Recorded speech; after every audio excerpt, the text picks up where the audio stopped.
श्री श्री राधा गोकुलानंद की जय। श्री श्री सीताराम लक्ष्मण हनुमान जी की जय। श्री श्री गौर निताई की जय। ग्रंथराज श्रीमद् भागवतम की जय। गौर Premanandi. All glories to the assembled devotees. All glories to the assembled devotees. All glories to the assembled devotees. All glories to Sri Sri Guru and Gauranga. नमां विष्णुपादाय कृष्णप्रेष्ठाय भूतले श्रीमते भक्तिवेदांत स्वामीति नामिने नमस्ते सारस्वतदेवे गौरवाणी प्रचारिणे निर्विशेष शून्यवादी पाश्चात्यदेशतारिणे नमो महावदान्याय कृष्णप्रेम प्रदायते कृष्णाय कृष्ण चैतन्य नामने गौरत्विषे नमः। तप्त कांचन गौरांगी श्री राधे वृंदावनेश्वरी वृषभानुसुते देवी प्रणमामि हरि प्रिये। हे कृष्ण करुणा सिंधो दीनबंधो जगत्पते गोपेश गोपिका कांत श्री राधा कांत नमोस्तुते। श्री चैतन्य मनोभीष्टं स्थापितं येन भूतले सोऽयं रूपः कदा मह्यं ददाति स्वपदान्तिकम्। वाञ्छाकल्पतरुभ्यश्च कृपा सिन्धुभ्य एव च पतितानां पावनेभ्यो वैष्णवेभ्यो नमो नमः। जय श्री कृष्ण चैतन्य प्रभु नित्यानंद श्री अद्वैत गदाधर शिवासादि गौर भक्त वृंद। हरे कृष्णा कृष्णा कृष्णा हरे हरे हरे राम राम राम हरे। ओम नमो भगवते वासुदेवाय।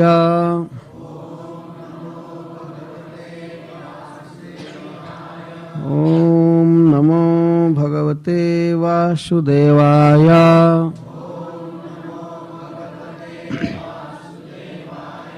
ओम नमो भगवते वासुदेवाय।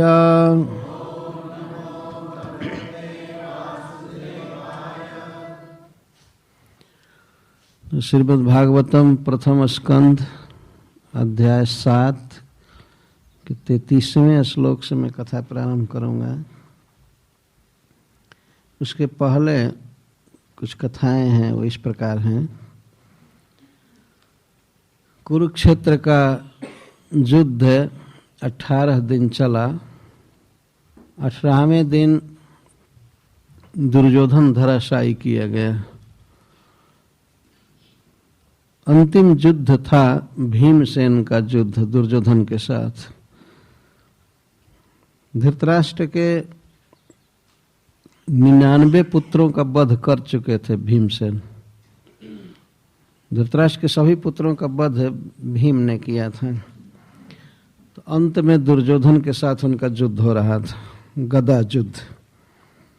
गदा युद्ध में यह नियम है कि कटी से, कमर से नीचे प्रहार नहीं किया जाता है धर्म युद्ध के अनुसार। लेकिन भगवान का संकेत पाकर भीमसेन ने दुर्योधन के जांघ पर गदा मारा, और जांघ पर इतना जोर से गदा मारा कि दुर्योधन ऊपर उठ गया और इसके बाद धड़ाम से गिरा, उसकी जांघ टूट गई। जब दुर्योधन कुरुक्षेत्र के युद्ध में इस प्रकार गिर गया, तब उसकी सेना में जो लोग बचे हुए थे, बहुत कम लोग बचे थे, उनमें बहुत हाहाकार छा गया।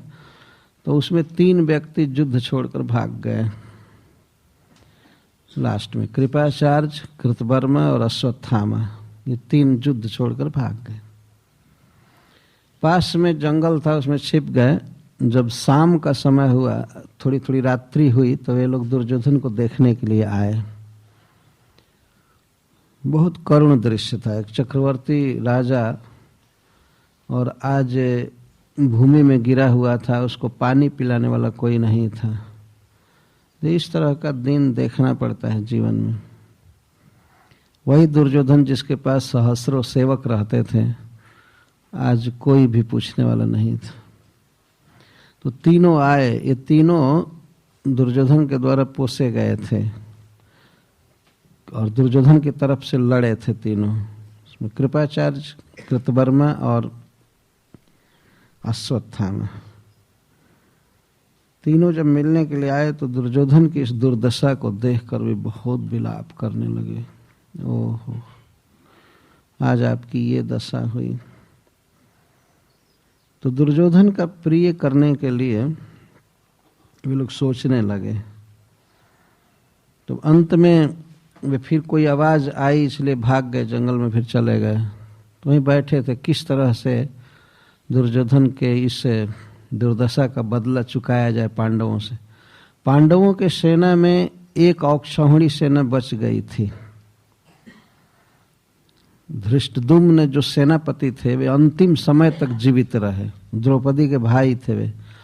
कौरवों की तरफ से कई सेनापति चेंज किए गए थे और मर चुके थे, लेकिन पांडवों के एक ही सेनापति रह गए लास्ट तक, धृष्टद्युम्न। तो एक औक्षाहुणी सेना बची हुई थी। तो उस दिन पांडव सब निश्चिंत सो गए, क्योंकि अब तो युद्ध समाप्त हो चुका था, कोई चिंता नहीं थी और थके थे 18 दिन युद्ध करके, इसलिए सब सो गए। तो उधर अश्वत्थामा, कृतवर्मा और कृपाचार्य ये लोग आपस में मीटिंग कर रहे थे एक वृक्ष के नीचे। तब तक उसी समय एक घटना घटी। रात्रि में एक उल्लू आक्रमण किया कौओं के घोंसलों पर। उल्लू समझते हैं ना, उल्लू के कहते हैं संस्कृत में, उसको आउल कहते हैं ना इंग्लिश में। वो आक्रमण किया रात्रि में। रात्रि में उल्लू को दिखाई पड़ता है, दिन में दिखाई नहीं पड़ता है। तो आक्रमण किया और कई कौओं को रात में मारकर गिरा दिया, एक उल्लू। तो इन तीनों को यह प्रेरणा मिली कि यदि सोई अवस्था में हम लोग पांडवों की सेना पर आक्रमण करेंगे तो सोए हुए हजारों लोगों को हम लोग 3 आदमी मार सकते हैं। उनके मन में ऐसा अमरस था, इसलिए कि भीमसेन ने क्यों गदा युद्ध किया, जांघ पर क्यों मारा, इसलिए हम लोग भी ऐसे करेंगे। तो ये तीनों सोई हुई सेना पर आक्रमण किए और अश्वत्थामा भीतर शिविर में प्रवेश करके द्रौपदी के सोए हुए 5 पुत्रों को काट दिया।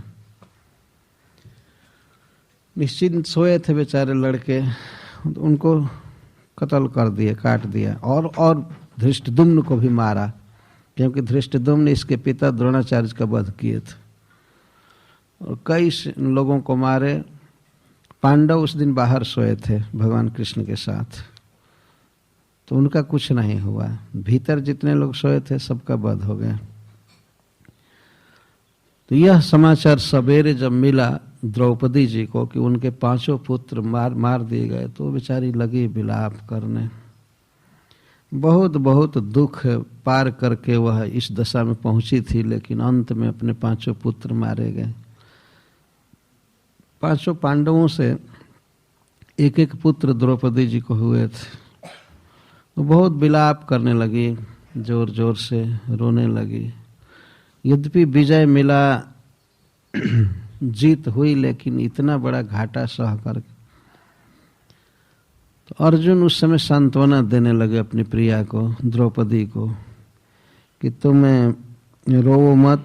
जिस व्यक्ति ने तुम्हारे पुत्रों की हत्या किया है उसका मस्तक मैं लाऊंगा, गांडीव धनुष के बाणों से उसका मस्तक लाऊंगा, और उस मस्तक पर तुम पैर रख करके स्नान करोगी अपने पुत्रों का दाह संस्कार करने के बाद।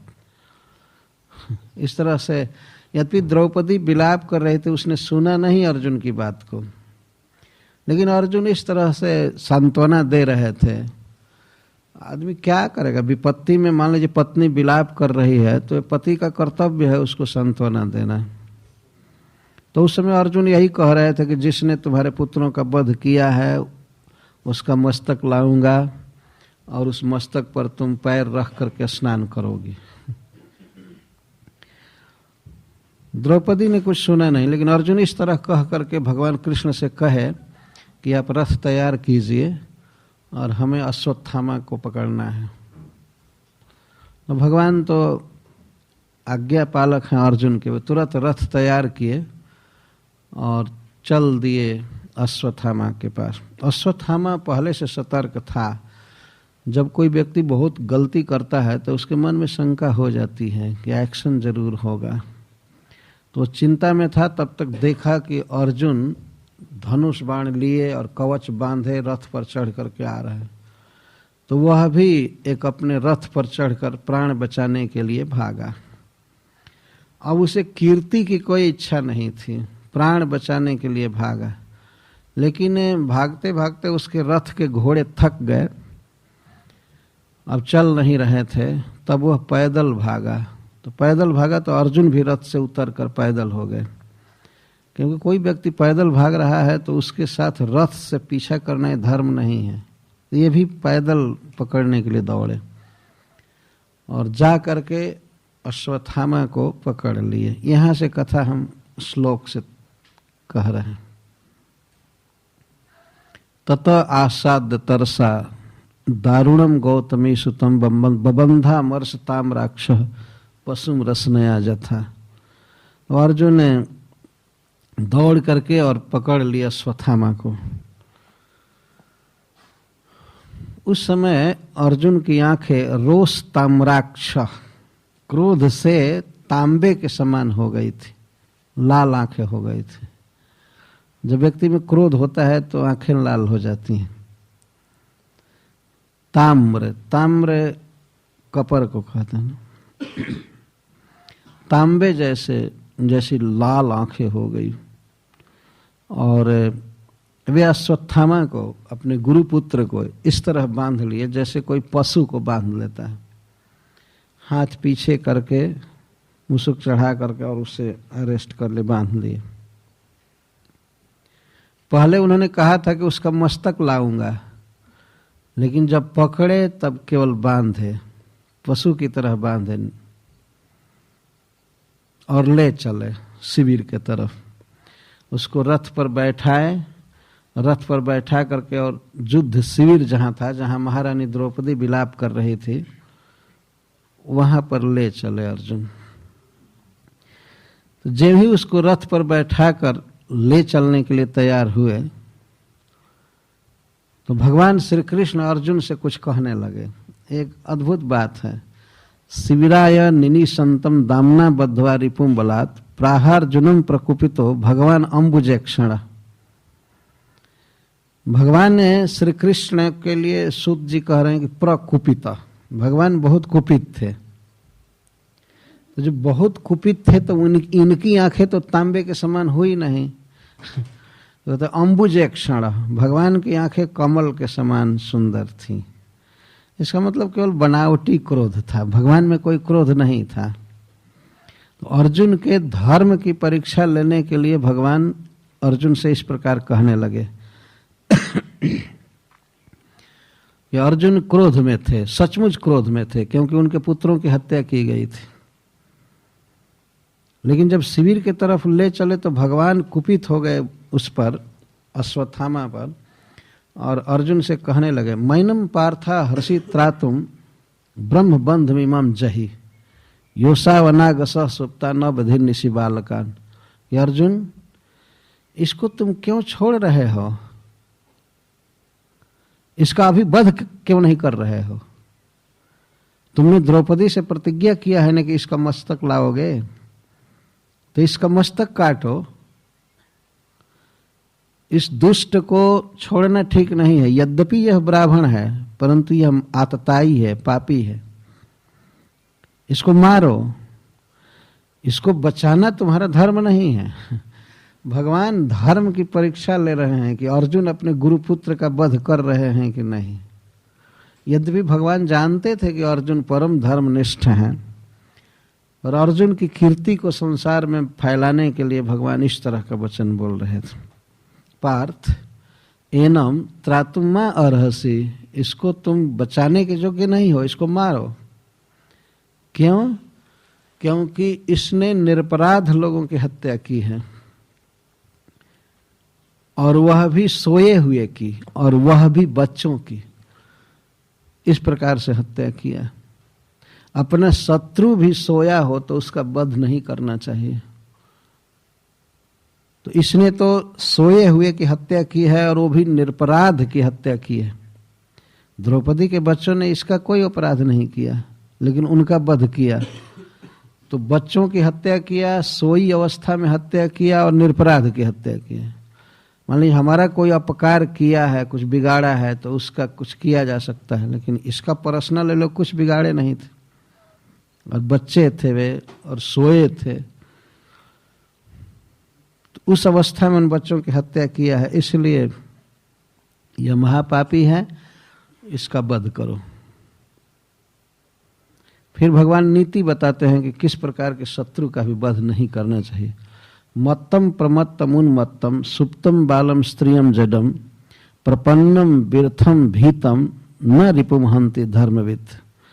कोई भी धर्म युद्ध के नियम को जानने वाला व्यक्ति अपने शत्रु का भी वध नहीं करता है, यदि वह शत्रु मत्तम, मत्तम का अर्थ है कि मदिरा आदि पी करके बेचारा बेहोश हो गया है, तो उस समय उसका वध नहीं किया जाता।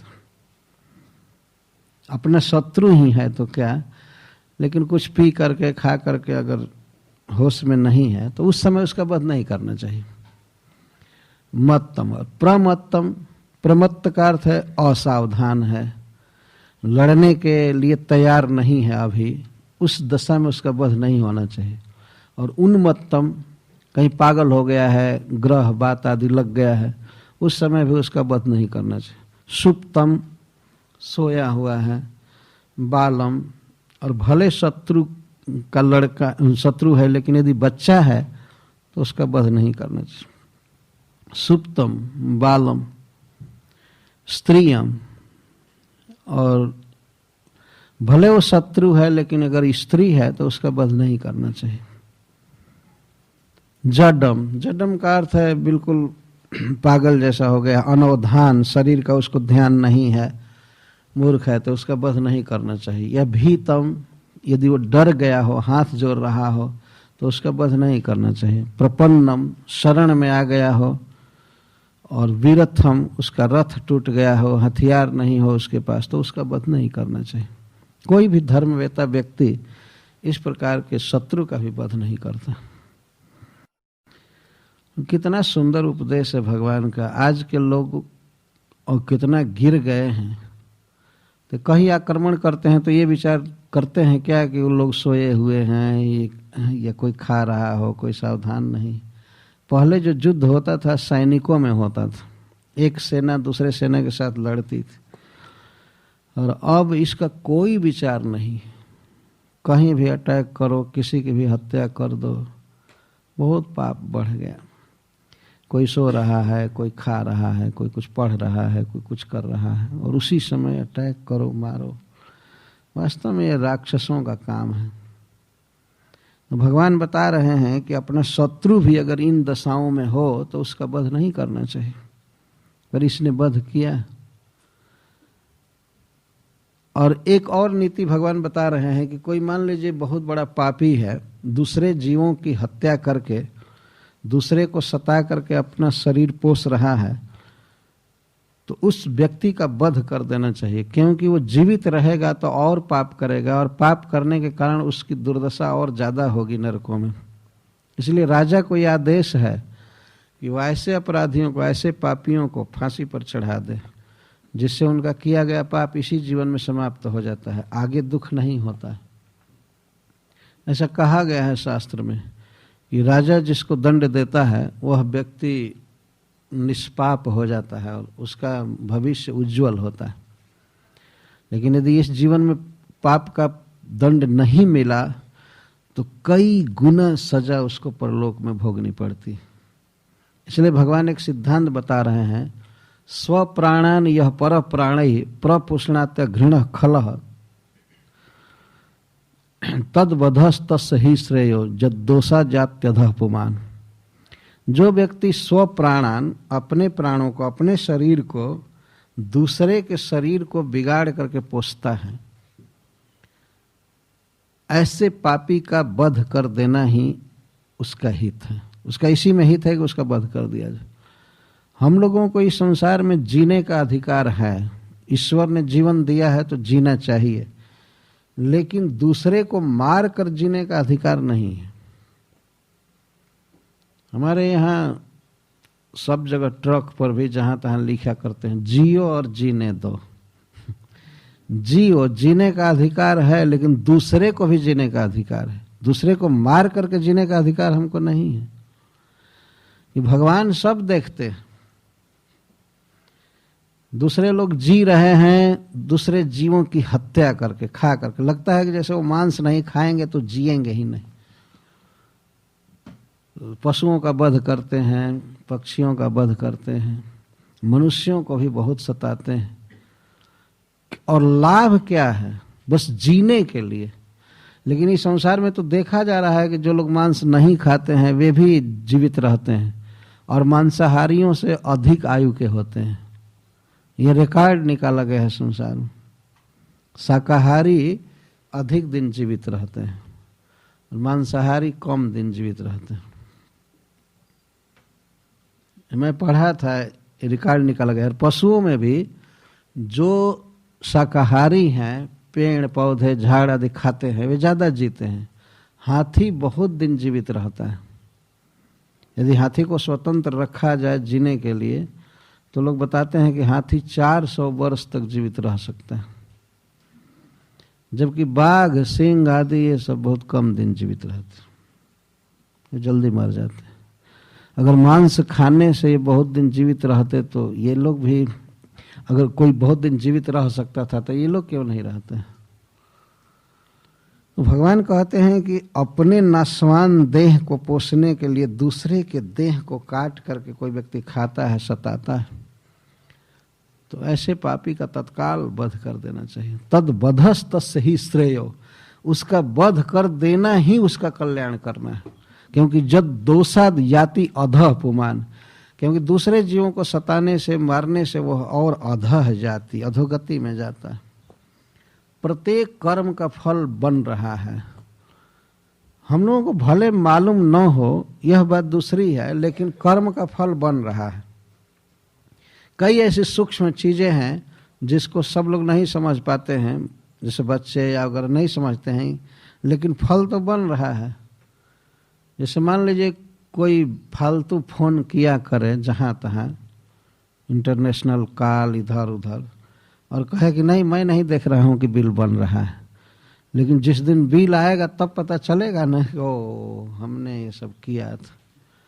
लेकिन वर्तमान में कोई अज्ञ व्यक्ति कहे कि नहीं मैं तो नहीं देख रहा हूँ, कहाँ बिल बन रहा है, हमको नहीं देना पड़ेगा।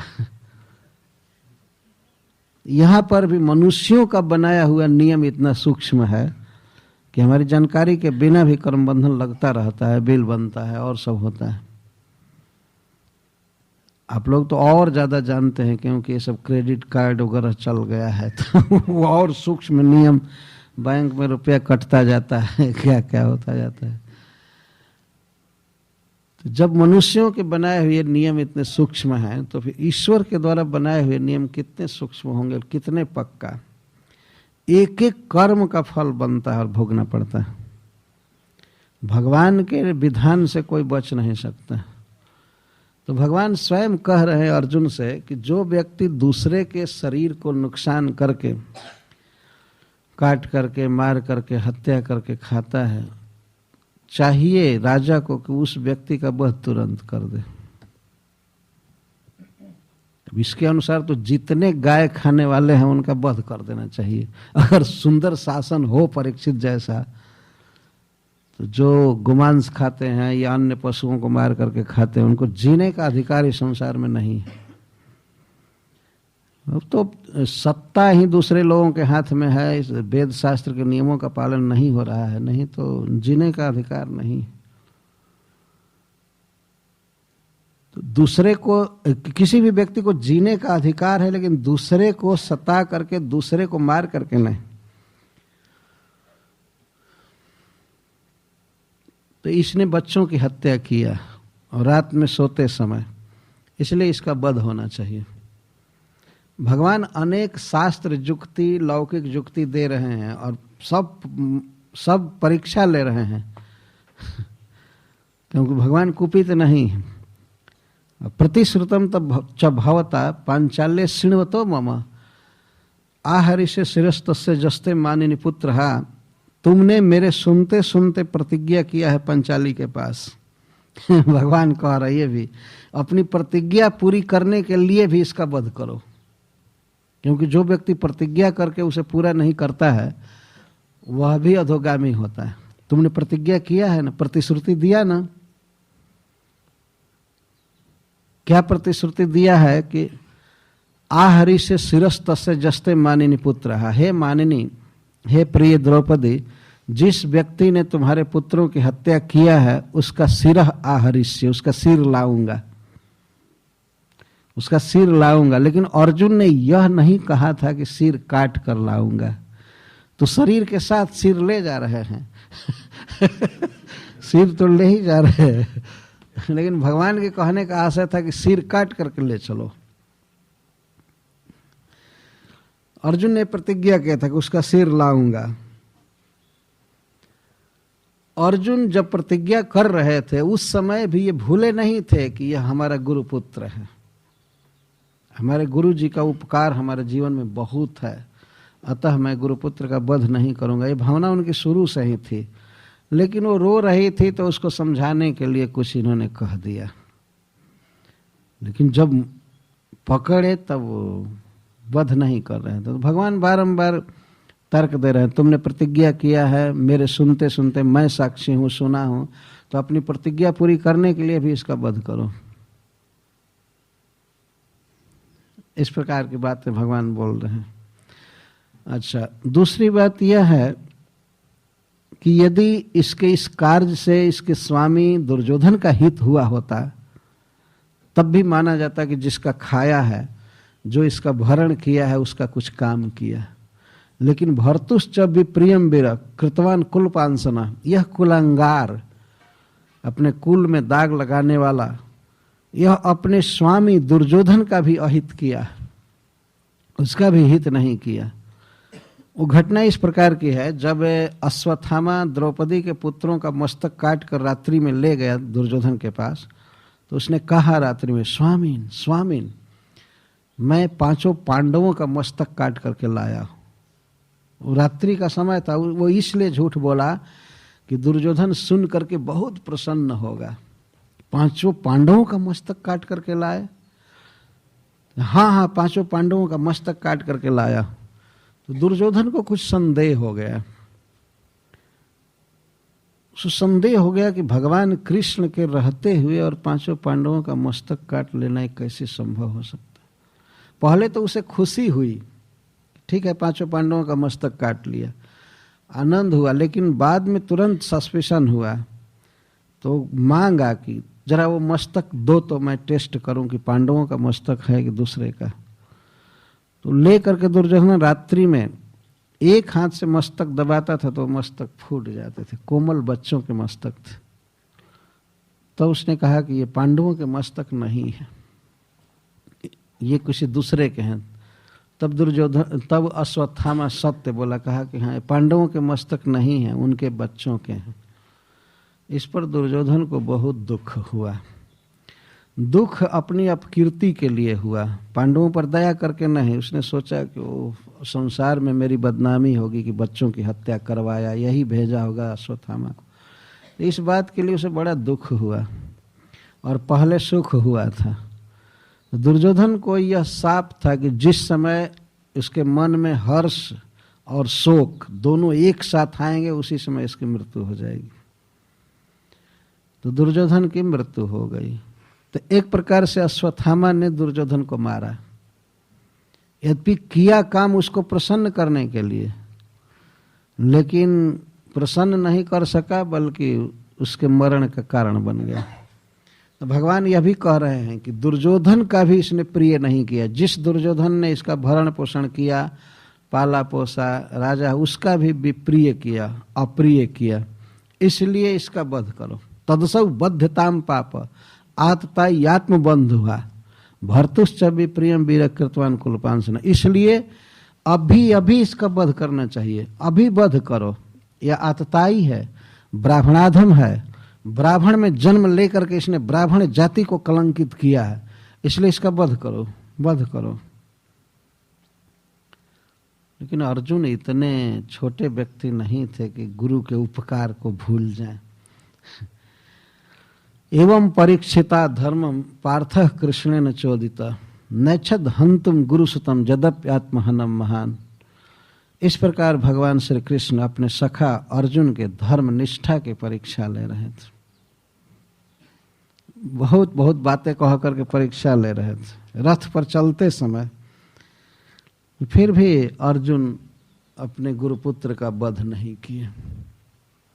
भगवान बार बार दोहरा रहे थे, क्यों ले जा रहे हो, क्यों नहीं इसको मारते हो, लेकिन अर्जुन नहीं मारे। क्योंकि महान अर्जुन महान पुरुष थे। जो व्यक्ति किसी के द्वारा किए गए उपकार को याद रखे हमेशा और उसका प्रत्युपकार करना चाहे, उसको महान कहते हैं। जीवन में हमारे लिए किसने क्या किया है, इस बात को याद रखना चाहिए। सबसे पहला उपकार व्यक्ति को माता पिता का रखना चाहिए, याद रखना चाहिए। कितना दुख सह करके माता पिता पालन करते हैं, बच्चे का उत्कर्ष करते हैं, से याद रखना। भगवान का उपकार याद रखना, और समाज में कोई भी किसी ने कुछ किया है तो उस उपकार को याद रखना चाहिए। और जिसने आज पहले उपकार किया है और आज उसके द्वारा थोड़ा अपकार भी हो जाए तब भी उसे सहना चाहिए, कोई बात नहीं, ऐसा होता रहता है। तो अर्जुन बहुत महान पुरुष थे, सब कुछ सहने वाले थे। उनके 5 पुत्र मारे गए हैं, फिर भी वे मारने वाले का वध नहीं किए, केवल पकड़ लिए। भगवान कह रहे हैं कि मारो मारो, लेकिन फिर भी नहीं मारे। तो रस्सी में बंधे बंधे अश्वत्थामा को वे द्रौपदी के पास ला रहे थे, क्योंकि उन्होंने प्रतिज्ञा किया था। तो द्रौपदी अपने पुत्रों के लिए विलाप कर रही थी, शिविर में पड़ी हुई थी, छाती पीट पीट करके रो रही थी। और अर्जुन पशु की तरह अश्वत्थामा को, गुरुपुत्र को बांध कर लाए थे। द्रौपदी को उन्होंने निवेदित किया कि तुम्हारे पुत्रों की हत्या करने वाला अश्वत्थामा यहाँ उपस्थित है। और भगवान कृष्ण भी वहाँ थे, युधिष्ठिर महाराज थे, नकुल, सहदेव, भीमसेन सब जुटे हुए थे। जब पकड़ करके लाया गया अश्वत्थामा को, सारा समाज जुटा था और कुंती आदि स्त्रियां भी जुटी थी, बहुत सी स्त्रियां जुटी थी और पांडव और भी जो लोग थे। तो अर्जुन निवेदित किए, दिए अश्वत्थामा को। तथा हृतम पशुपाशबद्धम अवांग मुखम कर्म जुगुप्सितेन न नाम कृष्णापकृतम गुरो सुतम वाम स्वभावा कृपया न नाम उवाच चा सहन तस्य बंधना नयनम सती मुच्यता मुच्यता में सब ब्राह्मणों नितराम गुरु। आप जरा विचार कीजिए, द्रौपदी के 5 पुत्र मार दिए गए थे, वो बेचारी रो रही थी, और जिसने उसके पुत्रों की हत्या की है उसको बांध करके लाया गया था। तो जब द्रौपदी ने देखा कि द्रोणाचार्य के पुत्र अर्थात गुरु के पुत्र को पशु की तरह बांध करके लाया गया है, तो वो उसको सहन नहीं हुआ और उसने प्रणाम किया गुरुपुत्र को। अपने पुत्रों के हत्यारे को प्रणाम कर रहे हैं, क्योंकि वाम स्वभाव, द्रौपदी का स्वभाव बहुत अच्छा था। वाम का अर्थ मनोहर, सुंदर, सुंदर स्वभाव था। उसने प्रणाम किया और प्रणाम करके तत्काल ही ये कहना चालू की, मुच्यता मुच्यता में सब ब्राह्मणों नितराम गुरु, खोल दीजिए, खोल दीजिए, इनको मुक्त कीजिए, मुक्त कीजिए। ये ब्राह्मण हैं, हमारे गुरु हैं, इनको क्यों बांध करके लाए। इतनी महानता द्रौपदी में है, इसीलिए तो भगवान इसको अपनी बहन कहने में सुख का अनुभव करते थे। जिस समय चित्त दुखी है, शोक से ग्रस्त है, उस समय इस तरह से गुरु के उपकार की याद रखना, यह बहुत कठिन बात है। अर्जुन भी शोक से ग्रस्त थे, लेकिन फिर भी अपने गुरुपुत्र का वध नहीं किए। द्रौपदी शोकग्रस्त थी, लेकिन उस समय भी उसने कोई प्रतिशोध नहीं लिया, बल्कि गुरुपुत्र के बंधन को सह नहीं सकी। उवाच च असहंति अस्य बंधनानयनम, बांध करके लाना सहन नहीं की। और सबसे पहला एक्शन के उसने प्रणाम किया, और प्रणाम करके अपने पति अर्जुन से कहा, मुच्यता मुच्यता में, ये ब्राह्मण खोल दिए जाएं, खोल दिए जाएं। ये सब तरह से हमारे गुरु हैं, गुरु के पुत्र हैं। यह धर्म की बात, एक क्षत्रिय को इस तरह से एक ब्राह्मण का वध नहीं करना चाहिए। और विशेष करके यदि वह ब्राह्मण कोई उपकार किया, पढ़ाया है, लिखाया है, वेद शास्त्र दिया, उसका वध नहीं होना चाहिए। अब दूसरी बात बता रही है, स रहस्यो धनुर्वेदम स विसर्गोपसंयम अस्त्र ग्रामश्च भवता शिक्षितो जदनुग्रहात् स एष भगवान द्रोण प्रजारूपेण वर्तते तस्यात्मनोर्धम पत्न्यास्ते नानोगाद वीर सुकृपी। जिनकी कृपा से आपने समस्त मंत्रों के साथ धनुर्वेद की शिक्षा लिया, जिन्होंने कृपा करके आपको धनुर्वेद सिखाया, आपको वीर बनाया, अस्त्र को छोड़ना सिखाया और अस्त्रों को लौटाना सिखाया, सब विसर्गोपसंयम, कैसे अस्त्र चलाया जाएगा, कैसे लौटाया जाएगा, सारे अस्त्र समूहों को आपने सीखा है श्रीपाद द्रोणाचार्य की कृपा से। तो वही द्रोणाचार्य आज अपने पुत्र के रूप में खड़े हैं। उनका शरीर तो पूरा हो गया युद्ध में, लेकिन अपने पुत्र के रूप में द्रोणाचार्य आपके सामने खड़े हैं। और आप यह अनुभव कीजिए कि आप द्रोणाचार्य को बांध करके लाए। इतनी बात कह रही है।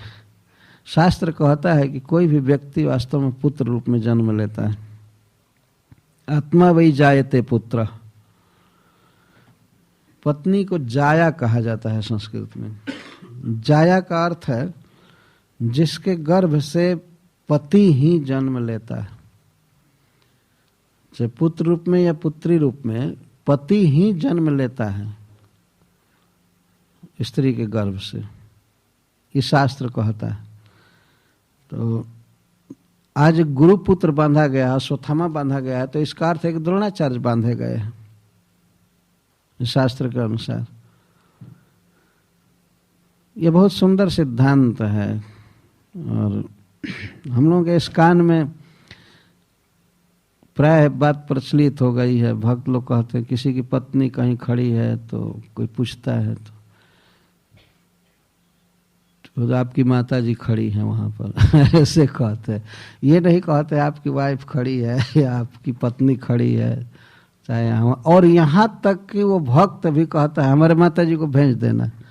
बड़ा संदेह होता है अपनी पत्नी को माता जी कहना, पर शास्त्र के अनुसार यह भी ठीक है एक दृष्टि से, पर व्यवहार में ऐसा नहीं कहना चाहिए। व्यवहार में तो बोलने का नियम है कि अगर पति अपनी पत्नी के विषय में कुछ कहना चाहता है तो अपनी पुत्री या अपने पुत्र का नाम लेकर के कहना चाहिए, उसकी मम्मी को कह देना यह कार्य करना है ऐसे बोलना चाहिए।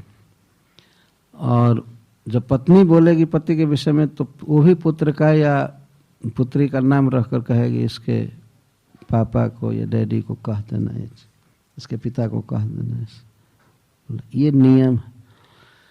और हमने तो देखा है कि विदेश में स्त्रियां तो अपने पति को नौकर जैसे नाम रख कर बुलाती हैं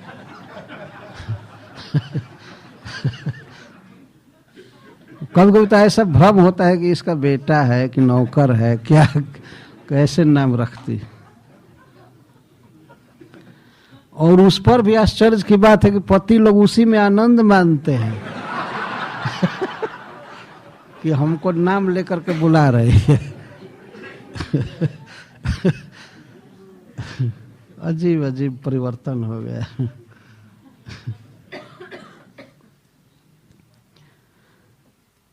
तो इस तरह से एक शास्त्र का सिद्धांत है कि पति ही पुत्र के रूप में जन्म लेता है अपनी पत्नी के गर्भ से।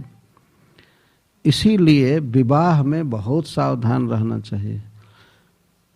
अब जो हमारी माँ बनेगी वो स्त्री बहुत सुशील होनी चाहिए, गुणवती होनी चाहिए, क्योंकि उसके गर्भ से जन्म लेना है ये मान करके चला जाता है।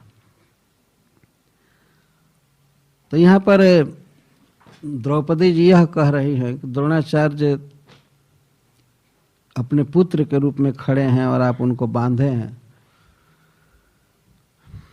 यह तो उपकार की बात है कि जिस गुरु ने सारा धनुर्वेद सिखाया, अस्त्र विद्या सिखाया, और उसको इस तरह से बांधा जाए, यह उचित नहीं है। तीसरी बात यह कह रही है कि तस्यात्मनोर्धम पत्न्यास्ते नान्वगाद वीरसु कृपी। उनकी पत्नी, कृपाचार्य की पत्नी कृपी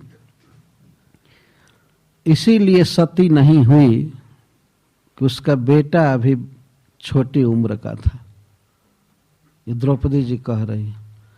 पहले स्त्रियां सती हो जाती थी अपने पति के मरने के बाद, लेकिन कुछ नियम रहते थे कि जिस स्त्री का बच्चा अभी छोटा है तो वो सती नहीं हो सकती है, क्योंकि पिता भी चले जाए, माँ भी चली जाए तो उस बच्चे का पालन कौन करेगा।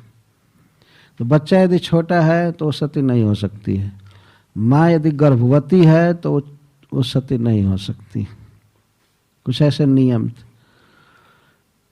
तो द्रोणाचार्य महाभारत के युद्ध में मार दिए गए, परंतु कृपी द्रोणाचार्य की पत्नी उनके साथ सती नहीं हुई, क्योंकि अश्वत्थामा कम उम्र का भी था। यद्यपि यह सेनापति भी बना था कौरवों की तरफ से एक दिन के लिए, लेकिन फिर भी आयु में अभी छोटा था। अतः अपने पुत्र के रक्षण के लिए, पोषने के लिए वह सती नहीं हो गई थी। तो द्रौपदी जी के कहने का आशय है कि आज वह हमारी गुरु माता जब यह सुनेगी और देखेगी कि उसका पुत्र इस तरह से बांधा गया तो उसे कितना दुख होगा। और यदि मान लीजिए अश्वत्थामा का वध कर दिया जाता तब तो उसकी हालत क्या हो जाती। जिस पुत्र के लिए वो सती नहीं हुई, अपने पति का विरह सह ली, और वह आज अपने पुत्र की दुर्दशा देखे, इस तरह से बांधना, अपमानित करना या वध कर देना, तो कैसे सह पाएगी, बेचारी दुखी होगी। इस प्रकार की बात सोच रहे। यही महानता है ना, दूसरे के दुख को समझना, यही महानता है। द्रौपदी के 5 पुत्र मार दिए गए हैं, इसको वो सह रही है, लेकिन दूसरे का पुत्र बांध करके आया है, इसको वो सह नहीं रही। कभी कभी कुछ लोगों के मन में ऐसा भ्रम होता है, शंका होती है कि द्रौपदी बहुत कठोर हृदय की स्त्री थी। जैसे भगवान जब संधि दूत बनकर जा रहे थे तो द्रौपदी ने अपना केस दिखाया था कृष्ण को कि आप देख लीजिए हमारे केस। जब से दुशासन ने हमारे केस को पकड़ा है तब से मैंने प्रतिज्ञा किया है कि जब तक उसका खून नहीं आएगा तेल के रूप में तब तक मैं केस नहीं बांधूंगी। तो आप संधि कराने जा रहे हैं तो ठीक नहीं है, आप होने दीजिए युद्ध और मरने दीजिए सबको। तो ये सब घटनाएं हैं जिससे ऐसा लगता है कि द्रौपदी बहुत कठोर हृदय की थी, लेकिन वास्तव में वो कठोर हृदय की नहीं थी। कुछ खास मौके पर व्यक्ति को कठोर होना चाहिए और कुछ ऐसे अवसर आते हैं उसमें बिल्कुल सॉफ्ट होना चाहिए। जहाँ तक किसी व्यक्ति ने उपकार किया है, बहुत बहुत उपकार, अर्जुन को अर्जुन बनाया है सब तरह से, तो उसके द्वारा अगर कदाचित कोई अपकार हो गया हो तो उस अपकार को भूल जाना चाहिए। हो जाता है ऐसा। जैसे हमारे यहाँ कहते हैं कि कोई गाय बहुत दूध देती है, जिसका दूध दूहे हैं आप, और कदाचित कभी किसी समय वो लात मार दे, किसी तरह से लात मार दे, चोट भी लग जाए, फिर भी सहते हैं। कहते हैं दुधारू गाय का लात भी सहना चाहिए। क्या करेंगे, उसने बहुत दूध दिया है, बहुत उपकार किया है। कभी अपने स्वजनों द्वारा भी बहुत अपकार हो जाता है या तिरस्कार हो जाता है। माता पिता इतनी सेवा किए हैं बच्चे की, लेकिन कभी कठोर बोल देते हैं। या पति जो अपने पत्नी से इतना प्रेम करता है, कभी हो सकता है कि पत्नी का तिरस्कार कर दे, तो ये पत्नी का कर्तव्य होता है कि वो सहे, कभी मन में रोष न रख। या पत्नी ने प्रेम से पति की सेवा की है, अपने पिता को छोड़ा, भाई को छोड़ा, अपने नैहर को छोड़ा, पति के साथ रहती है, बेचारी से कभी कोई गलती भी हो गई तो पति का कर्तव्य है कि उसको सहे। तत्काल उत्तेजित होकर के और बस आकाश पाताल एक न कर दे कि ऐसी है ये है, ये सब व्यवहार की बातें हैं। तो द्रौपदी को हम लोग विचार में ले रहे हैं कि एक तरफ वह बहुत कठोर जैसी लग रही है, लेकिन एक तरफ वो माखन से भी अधिक कोमल, जो गुरुपुत्र के बंधन को सहन नहीं कर रही। और उस शोक की दशा में भी वह अर्जुन को शिक्षा नहीं दे रही है। तद धर्मज्ञ महाभाग भवद्भिर गौरवम कुलम वृजनम नारहति प्राप्तुम पूज्यम वंद्यम अभीक्षणसः। अर्जुन को संबोधन कर रही है, हे धर्मज्ञ, हे महाभाग, इस तरह से। उसे कहने का आशय था कि मैं आपको शिक्षा नहीं दे रही हूँ, केवल आपके गुणों का मैं स्मरण करा रही हूँ कि आप सदा से कैसे हैं। आप धर्म का तत्व जानते हैं, किस स्थिति में व्यक्ति का क्या कर्तव्य होता है, इसको आप खूब अच्छी तरह से जानते हैं। धर्मज्ञ और महाभाग, महाभाग का अर्थ है आप परम भाग्यवान हैं, आप पूर्व जन्म में या इस जन्म में बहुत सुकृत किए हैं, बहुत शुभ कर्म किए हैं, कभी ऐसा पाप नहीं किए हैं कि आपने ब्राह्मण को मारा हो या किसी को दुख दिया हो, ऐसा काम आप नहीं किए हैं। आपके द्वारा सदा ही गुरु के कुल की मर्यादा पाली गई है, आपने ब्राह्मणों का आदर किया है, ब्राह्मणों का साथ दिया है, दिन दुखियों को सहारा दिया है, यह आपका इतिहास है। इसलिए आपके द्वारा इस तरह से गुरुपुत्र को बांधना ठीक नहीं। शिक्षा भी दे रही है, लेकिन कितनी शालीन भाषा में शिक्षा दे रही है। ये किसी भी स्त्री को सीखना चाहिए कि पति से कैसे बोलना है। शिष्ट भाषा का प्रयोग कर रही है। एक तरफ से वो कह रही है कि गुरुपुत्र को बांधना अनुचित है, लेकिन दूसरे तरफ कह रही है कि आप सदा उचित कार्य किए हैं, सदा से आप महान हैं, इसलिए यह कार्य आपके योग्य नहीं। इस तरह से गुरुपुत्र को बांधना ठीक नहीं। भाषा ऐसी होनी चाहिए, नहीं तो काम भी नहीं होता है, ऊपर से और झगड़ा हो जाता है। और कर्कश बोला जाए, कोई मान लीजिए द्रौपदी गाली देने लगती, अरे नालायक कहीं कि तुम बांध कर लाए, तुम हमेशा यही किए हो, बुद्धि नहीं है। ये कहा जा सकता था कि आंखें फूट गई है, नहीं पहचान रहे हो कि ये गुरुपुत्र है। ये कोई भाषा है? वाणी में ही सब कुछ है वास्तव में। जिह्वाग्रे वसति लक्ष्मी, एक श्लोक में कहा गया है कि जिह्वा के अग्र भाग पर लक्ष्मी जी बसती हैं। जिह्वाग्रे मित्र बांधवा, जिह्वा के अग्र भाग पर ही मित्र और बंधु रहते हैं। थोड़ा सा उटपटांग बोल दीजिए, बस मित्रता खत्म हो जाती है। और धन आदि भी इधर उधर हो जाता है, थोड़ा सा इधर उधर बोलने से। जिह्वाग्रे मरणम ध्रुवम, यहाँ तक कि जिह्वा के अग्र भाग पर ही मृत्यु रहती है। कभी कभी आदमी मर जाता है उटपटांग बोलने के कारण।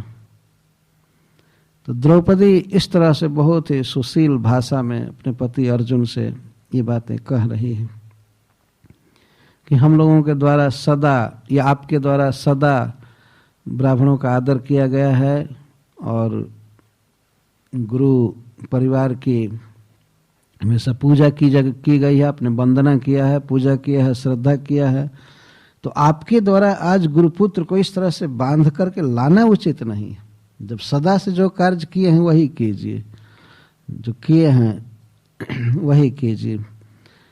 और अब चौथी बात बोल रही है, मारोदिदस्य जननी गौतमी पति देवता जथाहम मृतवत्सारता रोदिम यश्रुमुखी मुहुः। मैं नहीं चाहती हूं कि मेरी गुरु माता बारंबार आंखों से आंसू बहाती हुई रोवे जैसे मैं रो रही हूं। माँ रोदिदस्य जननी गौतमी पति देवता, अस्य जननी, इस अश्वत्थामा की माँ जिसने जन्म दिया है इसको, मैं नहीं चाहती हूं कि वो बेचारी रोवे। जैसे अहम रुद्मी अश्रुमुखी, जैसे मेरे मुख से आंखों से आंसू की धारा बह रही है और जैसे मैं रो रही हूं पुत्र के विरह में, मैं नहीं चाहती हूं कि मेरी गुरु माता भी रोवे, वो शोक में हो। हमको जो दुख हुआ है, हमारा कोई कर्म रहा होगा पूर्व जन्म में, मैं बर्दाश्त कर सकती हूँ, तो मैं नहीं चाहती हूँ कि मेरे जैसे वे दुखी हों और रोवें। यह एक बहुत बड़ा गुण है द्रौपदी के वचनों का। इसको साम्य कहते हैं, दूसरे के दुख को अपने दुख के समान समझना। तो द्रौपदी समझ रही है कि पुत्र के विरह में कितना दुख होता है। आज मैं रो रही हूँ अश्रुमुखी होकर, मेरे मुख में आंसू फैले हुए हैं, आंखों से झरझर आंसू झर रहा है, मैं माँ हूँ, तो मुझे पता है कि पुत्र का मरण हो जाने पर माँ को कितना कष्ट होता है। तो मैं नहीं चाहती हूँ कि मेरे गुरु की माँ, मेरे गुरु की पत्नी इस तरह से रोवे और वो दुखी हो, मैं नहीं चाहती। कितनी महानता है। इसको शुद्ध गोस्वामी ने समम कहा है, दूसरे के दुख को अपने दुख के समान समझना। और अंत में उपदेश करती है, यह कोपितम ब्रह्मकुलम राजन ने रजितात्म भी तत्कुलम प्रदहत्य सुसानुबंधम सुचार्पितम। राजाओं का जो परिवार या क्षत्रियों का वह परिवार जो ब्राह्मणों को दुख में डालता है, सताता है कई तरह से, तो ब्राह्मणों को सताने वाला क्षत्रियों का कुल, अपने पूरा वंश सहित नष्ट हो जाता है। ये निष्ठुर उक्ति है, कठोर उक्ति बता रही है। तो इस प्रकार की कठोर उक्ति द्रौपदी इसलिए बोल रही है कि इसके द्वारा पति के का हित करना है। हित का जहाँ उपदेश किया जाता है वहाँ थोड़ा कठोर भी कहा जाता है। और शास्त्र की बात कहा कि जो क्षत्रिय ब्राह्मणों को सताते हैं तो ब्राह्मणों का क्रोध क्षत्रियों के वंश तक को समाप्त कर देता है। ऐसा पहले सुना गया है, यदि किसी ब्राह्मण का बहुत अपकार कर दिया गया, उसे दुख में डाल दिया गया, खास करके उसका धन छीन लिया गया और दुखी हो गया, तो उसे सदाचारी शुद्ध ब्राह्मण के शाप से क्षत्रिय के वंश ही समाप्त हो जाता है, आगे वंश नहीं होता। इसको द्रौपदी जी कह रही। यदि कोई शुद्ध ब्राह्मण हो शाप दे दे तो शाप लग जाता है।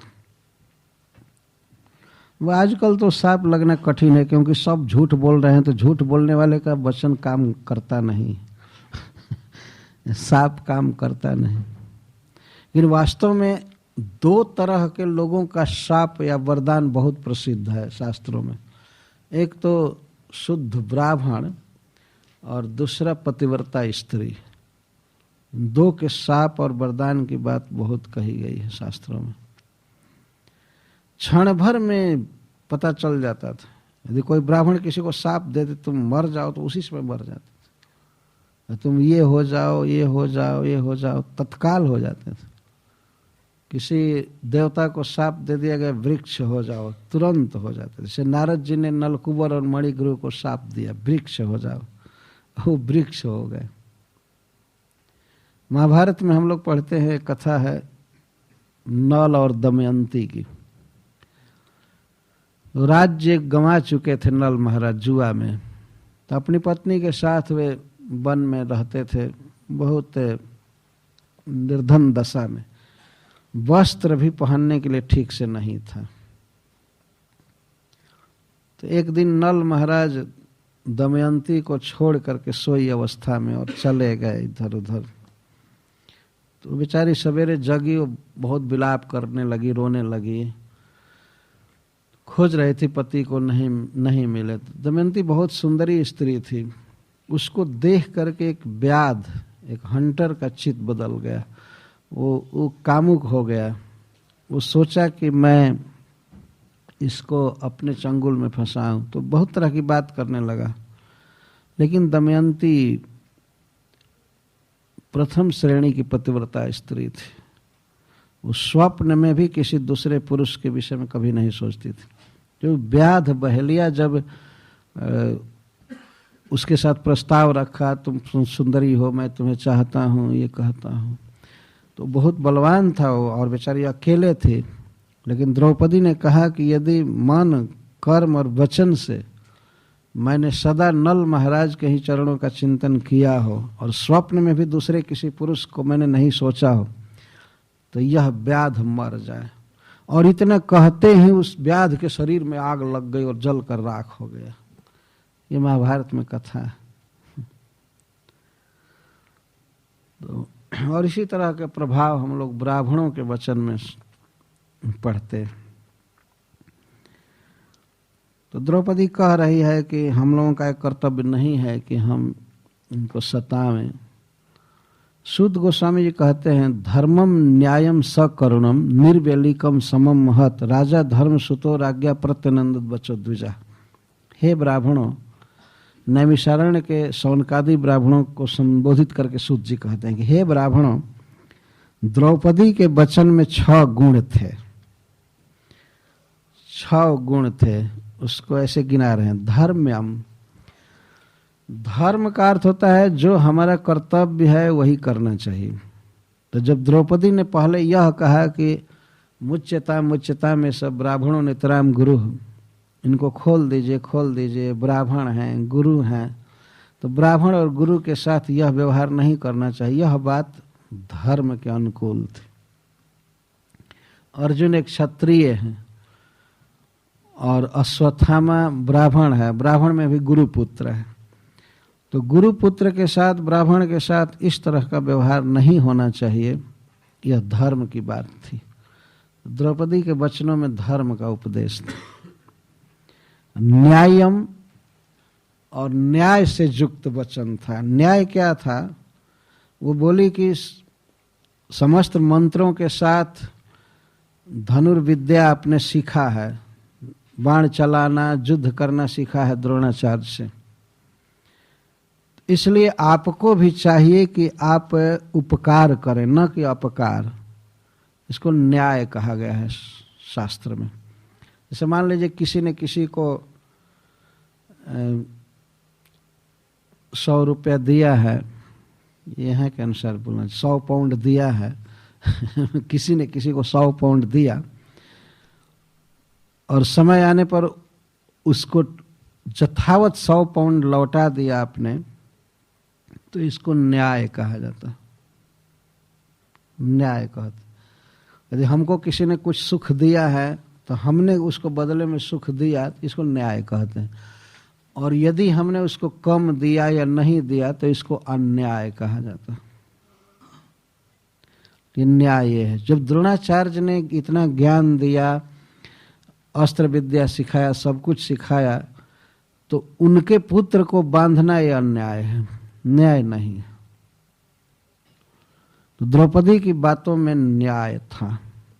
सदा व्यक्ति को चाहिए कि वह न्याय के अनुसार चले, अन्याय ना करे। किसी भी व्यवहार में पति को भी चाहिए कि वो देखे कि पत्नी के साथ हमारा अन्याय नहीं होना चाहिए, और पत्नी को भी सोचना चाहिए हम पति के प्रति अन्याय नहीं होना चाहिए। इस तरह माता पिता, राजा, गुरु या समाज में कोई भी व्यक्ति है, न्याय पूर्वक चलना चाहिए। और सबसे बड़ा न्याय यदि देखना हो तो ईश्वर के प्रति देखना चाहिए, भगवान के प्रति। भगवान ने हम लोगों को जो दिया है उसकी कोई तुलना नहीं है, उतना कोई नहीं दे सकता है, माता पिता भी नहीं दे सकते। बच्चा जब जन्म लेता है, आप सबका अनुभव है, देखा हुआ विषय है, अभी बच्चा माँ के उदर में रहता है तब तक माँ के स्तनों में दूध भरने लगता है, और बच्चा जब जन्म लेता है तो माँ के स्तन को पीता है, छाती का दूध पीता है। स्तनों में दूध भर देना ये किसकी व्यवस्था है?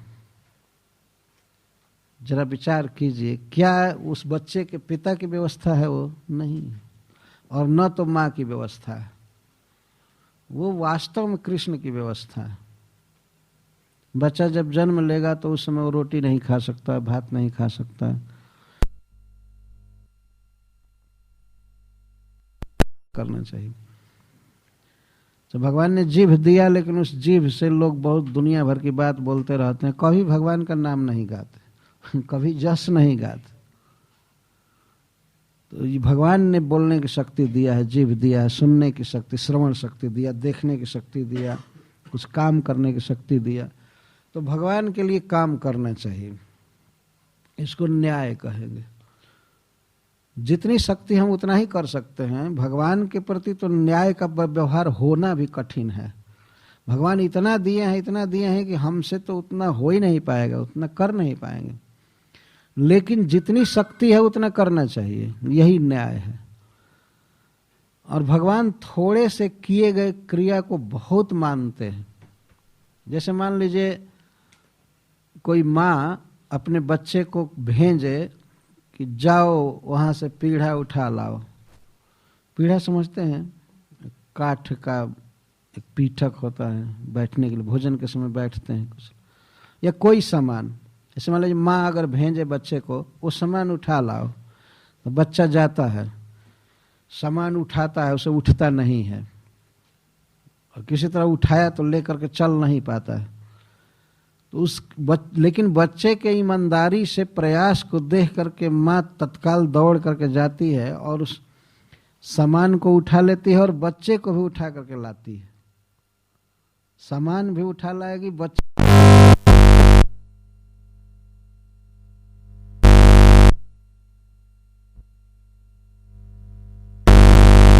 हमारे भावों को भगवान देखते हैं कि ये भजन करना चाहता है, थोड़ा कर रहा है, ज्यादा नहीं, अगर मान लीजिए 8 माला भी कर रहा है या 16 माला कर रहा है, 4 माला कर रहा है, तो भगवान ऐसी कृपा करते हैं कि पूरा कराने लगते हैं।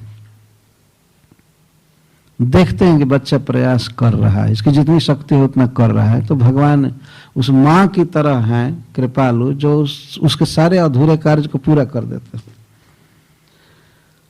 तो यह न्याय है, मार्ग पर चला है, सही मार्ग पर चला है, धर्म का पालन किया है, उसको वही मार्ग अपनाना चाहिए। तो द्रौपदी जी कह रही हैं कि आपने सदा गुरु की सेवा किया है और गुरु के परिवार की पूजा किया है, मान्यता दिया है, वंदना किया है, तो इस समय भी वही करना चाहिए, नया रास्ता नहीं अपनाना चाहिए। और समम का अर्थ है समता। उसने कहा कि मैं नहीं चाहती हूं कि मेरी गुरु माता उस प्रकार रोवे जैसे मैं रो रही हूं। ये समता है। दूसरे के दुख को हमेशा अपने दुख के समान समझने का प्रयास करना चाहिए। और छठा गुण था द्रौपदी के प्रवचन में कि निष्ठुर उक्ति द्वारा भी पति का हित करना चाहती है, कठोर वचन बोल करके भी चाहती है कि इसका हित हो। जैसे उसने कहा कि जो ब्राह्मणों को सताता है उसका वंश समाप्त हो जाता है। ये देखना चाहिए ना, चाहे वो बच्चा बोल रहा है, चाहे स्त्री बोल रही है, चाहे कोई बोल रहा है, यहां तक कि अपना शत्रु भी बोले और उसका वचन यदि उत्कृष्ट है तो उसको ले लेना चाहिए। जैसे मान लीजिए कोई शत्रु है, दुश्मन है और आपको मार रहा है, आपको मार रहा है सोना के मुहर से ऐसे मार रहा है मान लीजिए, और थोड़ा आपको चोट भी लगे फिर भी आप उसको लेंगे ना। ये सोचेंगे कि हमारे दुश्मन है, मार रहा है, हम इसको नहीं लेंगे। मार रहा है लेकिन सोने की मुद्रा से मार रहा है, गोल्डन कॉइन से मार रहा है, तो उसको तो ले ही लेगा चतुर आदमी और मूर्ख व्यक्ति उसको नहीं लेगा, सोचेगा दुश्मन बोला है तो इससे क्या, कितना अच्छा बात बोला है। तो इस तरह से स्त्री बोल रही है, लेकिन युधिष्ठिर महाराज स्वीकार किए। रानी के वचन को युधिष्ठिर महाराज ने स्वीकार किया। और नकुल सहदेवश्च युयुधानो धनंजय, नकुल सहदेव दोनों ने कहा हाँ ठीक है खोल दिया जाए, और युयुधान सात्यकी जी कहे कि खोल दिया जाए। स्वयं अर्जुन भी तैयार हो गए, हाँ खोल देता। धनंजय तैयार हो गए। और भी भगवान देवकी पुत्र, और वही भगवान जो अर्जुन को पहले उकसा रहे थे कि मारो मारो मारो इसको, वे भी कह दिए कि हाँ खोल दो। द्रौपदी ठीक कह दी, खोलो खोलो, खोलो। अच्छा हुआ नहीं मारे, पहले सही मारे, खोलो खोलो खोलो खोलो। भगवान भी बड़े कौतुकी है, लगे कहने खोल दो खोल दो। और वहाँ जो स्त्रियां थी कुंती वगैरह, सब कहने लगी खोल दो। और भी जितने लोग थे सब ने कहा कि खोल दो, ठीक है खोल दो। केवल एक व्यक्ति ने कहा नहीं, नहीं खोला जाएगा। तत्राह मर्षितो भीमस तस् श्रेयन बध स्मृत भर्तुर्नात्मनश्चार्थ योहन सुप्तन शिशुन वृथा। सब लोग कह रहे थे कि खोल दो खोल दो, द्रौपदी की बात का अनुमोदन कर रहे थे, लेकिन भीमसेन क्रोध में बोले नहीं, इसका वध करो, इसका वध करो। और भीमसेन क्रोध में थे। न तो इसने अपने स्वामी दुर्योधन का हित किया है, न अपना हित किया है, ये व्यर्थ ही बच्चों को मारा है, इसलिए इसको मारो मारो। और भीमसेन बल्कि आलोचना करने लगे, ये सब पागल हो गए, एक स्त्री के पीछे चलने लगे। स्त्रियां तो भावुक होती हैं। बताओ, सोई अवस्था में 5-5 बच्चों की हत्या किया है और ये कह रही है कि खोल दो खोल दो। और इन सब का दिमाग खत्म हो गया, बस एक स्त्री के पीछे सब चल रहे। भीमसेन ऐसे बोलने लगे, भावुक है, प्रणाम कर रही है, ये कर रही है, बस स्त्रियां तो सेंटिमेंट होती हैं। भीमसेन कहने लगे ये ठीक नहीं है कि सब लोग द्रौपदी के कथन अनुसार चले। इस तस् श्रेयन बधा स्मृता, इस अश्वत्थामा का कल्याण इसी में है कि इसकी जान मार दी जाए, इसका वध कर दिया जाए, इसी में इसका हित है। और कोई दूसरी बात न सोची जाए। मारो मारो। अर्जुन मारते हो कि नहीं? अगर नहीं मारते हो तो मैं मारने जा रहा हूं, मैं गदा से इसको मार देता हूं। अब भगवान तो हंसने लगे। भगवान हंसने लगे, अर्जुन से कहने लगे कि पहले ही मार दिया होता तो ये दुविधा नहीं आई होती ना। अब क्या करोगे? एक पक्ष कह रहा है कि इसको छोड़ देना चाहिए और भीमसेन कह रहे हैं कि नहीं मार देना चाहिए, वो भी उचित बात कह रहे हैं। तो भगवान को हंसी आने लगी और वे अर्जुन से कहे, फिर से बोले, ब्रह्म बंधुर न हंतव्य आतताई बधारहणा मय उभय मामनात्म परिपाह्य अनुशासनम। मैंने शास्त्रों में उपदेश किया है, भगवान कह रहे हैं। भगवान द्वारका में या कुरुक्षेत्र में भगवान जैसे बिल्कुल बोलते थे, खुल करके। ब्रज में तो अपने को छिपाए रखते थे, लेकिन और जगह वे तो कहते हैं कि वेद शास्त्र में मैंने उपदेश किया है कि ब्राह्मण का वध नहीं करना चाहिए, और दूसरा उपदेश मैंने किया है कि आतताई का वध कर देना चाहिए। तो ये प्रश्न होगा कि यदि ब्राह्मण आतताई हो तब? तो भगवान कह रहे हैं मेरे दोनों आज्ञाओं का पालन करो। मैंने आज्ञा दिया है कि ब्राह्मण को शरीर दंड नहीं होना चाहिए, मतलब प्राण दंड नहीं देना चाहिए। एक तो ये आज्ञा, और दूसरी आज्ञा है कि आतताई को अवश्य प्राण दंड देना चाहिए, मार देना चाहिए। और ये आतताई है, तो ये ब्राह्मण भी है और आतताई भी है। आतताई के कई अर्थ होते हैं, किसी की हत्या करने वाला, आग लगाने वाला, विष देने वाला, धन का अपहरण करने वाला, ये सब आतताई।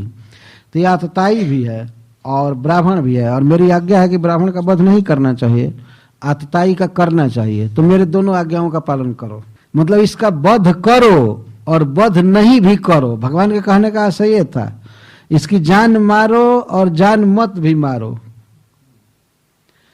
कुरु प्रतिश्रुतम सत्यम जतत सांत्वयता प्रियम। और जो तुमने प्रतिज्ञा किया है द्रौपदी के सामने कि इसका वध करेंगे, तो वो प्रतिज्ञा पूरा करो, इसका वध करो। और प्रियम च भीमसेनस्य, भीमसेन का प्रिय करो। भीमसेन चाहते हैं कि इसका वध हो जाए, तो भीमसेन का भी इच्छा पूरी करो। और पांचाल्या महिमेव च, पांचाली की इच्छा पूरी करो। पांचाली कहती है कि छोड़ दो, तो इसको छोड़ दो। और भीमसेन कहते हैं कि जान से मार दो, तो जान से मारो। और मह्यमेव च, और मुझे जो प्रिय है वो भी करो। मेरा प्रिय क्या है? मेरा प्रिय है कि इसको मारो भी, इसको छोड़ो भी, ये मेरी इच्छा है। और भीमसेन की इच्छा है कि इसको जान से मार दो, और द्रौपदी की इच्छा है कि इसको बिल्कुल छोड़ दो। तो सब करो। अर्जुन सहसाज्ञाया हारे हरेर हार्दमथासीना मणिम जहार मूर्धन्यम द्विजस सह मूर्धज। अर्जुन तो भगवान के सखा थे, इसलिए भगवान की बात को तत्काल समझ गए कि क्या कहना चाहते।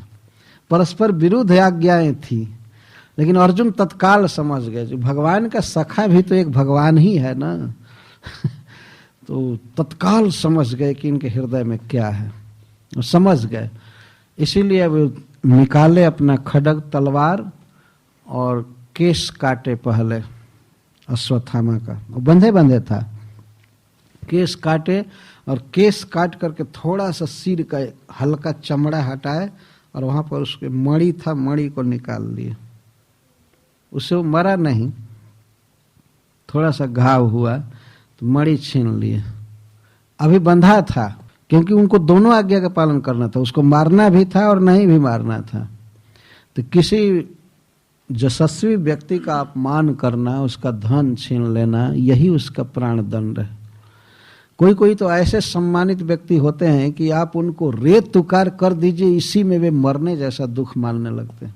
छीन लिया तो एक तो वो मणि से हीन हो गया, दूसरे बच्चों की हत्या किया था, उससे वो निस्तेज था। तो इस प्रकार से उसका तिरस्कार करके, मणि छीन करके, रेत तुकार करके और बंधन खोल करके शिविर से बाहर कर दिया अर्जुन। न तो भीमसेन की इच्छा पूरी हुई और न तो द्रौपदी। श्रील प्रभुपाद जी लिखते हैं कि धर्म की गति बड़ी सूक्ष्म है। जो भगवान कहते हैं, जो भगवान ने कहा वह किया गया। भीमसेन की इच्छा थी कि जान से मार दिया जाए, तो जान से नहीं मारा गया। द्रौपदी की इच्छा थी कि बिल्कुल एक तमाचा भी न मारा जाए, खोल दिया जाए, लेकिन वो भी नहीं हुआ। वो तलवार से केस काटा गया और चमड़ा और मणि छीन लिया गया। तो सब तरह से अर्जुन भगवान की आज्ञा का पालन किए, क्योंकि वपनम द्रविणा दानम स्थाना निर्यापणम तथा ऐसा ही ब्रह्मबंधु नाम बधो नान्यस्थिता ही का। शास्त्र कहता है कि ब्राह्मण का वध नहीं करना चाहिए, उसका केस काट देना और उसका धन छीन लेना और उसका घर छीन लेना, उसको भगा देना, यही उसका प्राण दंड है। और वास्तव में घर छीन ले, धन छीन ले, तो प्राण रहकर क्या करेगा। भागवत में पैसा को बाह्य प्राण कहा गया है। आदमी दो प्राण से जीवित रह रहा है, एक तो ये प्राण वायु सांस, और दूसरा पॉकेट में पैसा हो या बैंक में पैसा हो, उससे जी रहा है। अगर वह न रहे तो सांस चलने से क्या फायदा है। जी ही नहीं सकता है, इसलिए उसको बाहरी प्राण कहा गया। तो किसी का धन छीन लेना भी प्राण दंड है, क्योंकि बाहरी प्राण छीन लिया गया। दो प्राण से जीवित रहता है व्यक्ति, तो निकाल दिया गया उसको। इसके बाद पांडव सब द्रौपदी के साथ अपने मरे हुए बच्चों के दाह संस्कार आदि किए। यहाँ तक कि 7वें अध्याय में कथा है। तो इस प्रकार भगवान के समक्ष अश्वत्थामा पुत्र, द्रोण पुत्र अश्वत्थामा को दंडित किया गया। इस अध्याय का नाम भी है द्रोणी निग्रहो नाम 7वां अध्याय। और श्रील प्रभुपाद जी लिखते हैं the son of Dronacharya punished, इस अध्याय का नाम देते हुए कहा। तो यहाँ तक आज की कथा का मैं विश्राम दे रहा हूँ। 9 बजे तक ही कथा है ना? अच्छा, और कल से प्रारंभ करेंगे किस प्रकार भगवान परीक्षित की गर्भ में रक्षा किए और महारानी कुंती भगवान कृष्ण की स्तुति करेंगे। हरे कृष्ण। जय श्रील प्रभुपाद।